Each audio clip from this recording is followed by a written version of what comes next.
Bonjour, nous allons vous présenter un exposé sur la texture et la structure d'un sol. Tout d'abord, il faut savoir que pour l'agriculture, il est important de connaître la constitution d'un sol pour savoir comment le cultiver.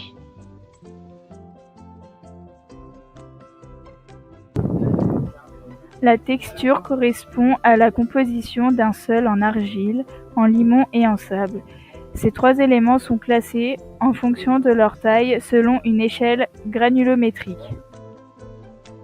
L'analyse de la texture d'un sol ne prend en compte que les éléments inférieurs à 2 mm. L'argile constitue les plus petits éléments, le sable les plus gros et le limon est entre les deux. Pour connaître la texture d'un sol, nous utilisons le triangle des textures. Prenons par exemple un sol composé de 50% d'argile, 20% de limon et 30% de sable.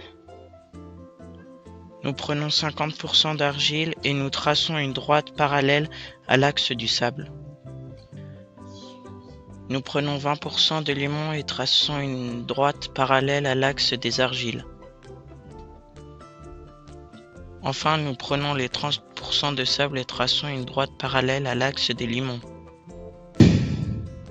Le résultat est l'intersection des trois droites.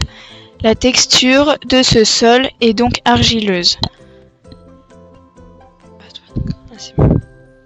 La structure, c'est l'agencement de ses constituants dans l'espace.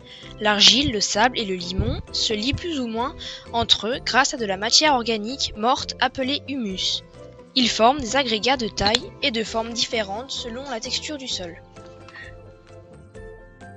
La structure à gauche est une structure fragmentaire.